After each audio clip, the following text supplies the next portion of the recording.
अब हम जैसे हमारे पिता पधार गए और उनकी हम संपत्ति का उपभोग करते, उन्होंने हमारा पालन पोषण किया, उनका हमसे संबंध नहीं, लेकिन हम तो जीवित होकर उनका संबंध मान रहे हैं ना।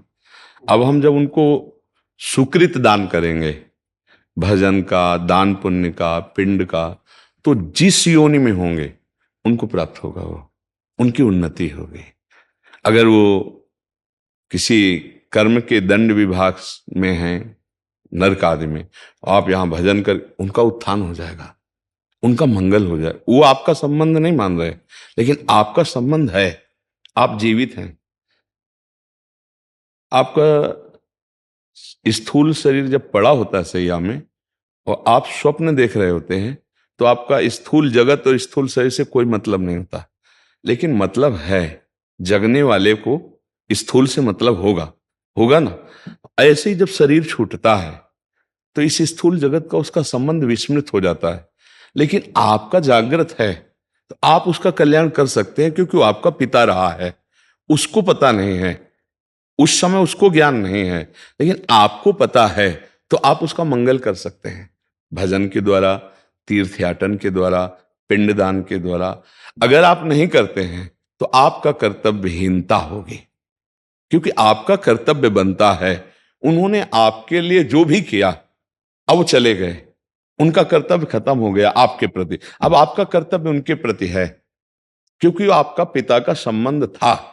अब उनका मंगल होना चाहिए। तो हम, अगर पिता की संपत्ति नहीं तो हम संपत्ति कमाएं, उनके लिए दान करें, वो दान उनको समर्पित करें, तो वो जहां भी होंगे उन्नति प्राप्त हो जाएगी, उनको उत्थान हो जाएगा, उनका स्थिति से उत्थान हो जाएगा, मंगल होने। मानो किसी मनुष्य शरीर में गए, अब उनको जो दंड मिलने हैं, उनको जो प्रारब्ध रचना हुई, और आपने भजन बल दे दिया, तो सब रुक जाएगा, उनका उनका जीवन मंगल में हो जाएगा।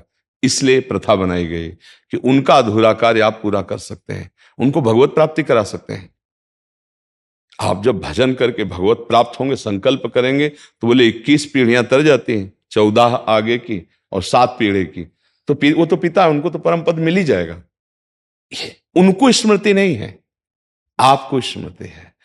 अगर समझा जाए कि स्मृति क्यों नहीं रहती, तो जैसे आप स्वप्न में होते हैं तो आपको जागृत शरीर की स्मृति नहीं रहती कि वस्तुतः मेरे शरीर को सुंदर सैया पर सुलाया गया है, मैं एक स्वप्न देख रहा हूं, ऐसा बोध नहीं होता। स्वप्न सत्य होता है और ये स्थूल शरीर का विस्मरण होता है, समझ रहे ना। ऐसे ही वो जिस लोक में गए हैं तो आपका विस्मरण हो चुका है, आपका कोई संबंध उनकी स्मृति में नहीं है। वो जहां है, जैसे अभी आप आए हैं, तो आप कहीं से आए हैं ना, पूर्व में कहीं ना कुछ थे, आपको कोई स्मरण नहीं है। लेकिन यदि पूर्व में आपका कोई संबंधी ऐसा है जो भजन तप और आपको, तो आपका ज्ञान विज्ञान प्रकाशित होने लगेगा, अचानक आपकी स्थिति बदलने लगेगी, शरीर की, स्वभाव की और वैभव की, क्योंकि आपका संबंधी कोई संकल्प कर रहा है। इसीलिए जब कोई भगवान का भक्त पैदा होता है, तो जो पितर अन्य लोकों में होते हैं उनका परम मंगल होना निश्चित हो जाता है, तो वो कुल धन्य माना जाता है कि वो धन्य होगा। सो कुल धन्य उमा सुन जगत पूज्य सुपनीत, क्योंकि सतरत सतरत सा लोकांतर्यत। अब उस कुल में पैदा हुआ, वो चाहे नरक में पितर हो चाहे स्वर्ग में हो, दोनों बंधन युक्त हैं। एक सुखास्पद है, एक दुखास्पद है, लेकिन दोनों से पतन होता है, दोनों गिरते हैं, नरक भोग कराते हैं, स्वर्ग भोग कराते हैं। लेकिन भजन बल वो उनको परमार्थ की स्थिति, परम पद प्रदान कर सकता है। अब पुत्र अपने पिता माता की क्या, पीछे की पीढ़ियों को, पितामह आदि को भी परम पद प्रदान कर सकता है। तो ये बात है, उनको हमारा संबंध खत्म हो चुका, हमारा कर्तव्य उनके संबंध का निर्वाह करना है।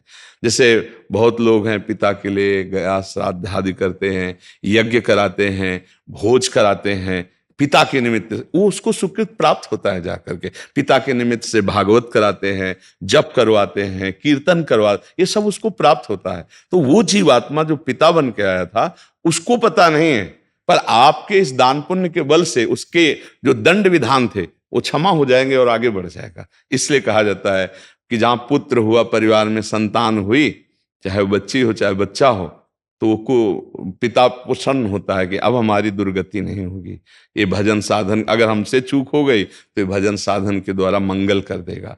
लेकिन यदि ऐसा ना हुआ तो फिर पुत्र का होना ना होना बराबर है। इसलिए माना जाता है ना, संतान हो गई, हमारी आत्मा है, ये हमारे लिए कुछ करेगा। अगर हम चले भी गए तो हमारा कल्याण ये करेगा, क्योंकि हमारा वंशज है, उसके संबंध से उसको प्राप्त हो जाता है।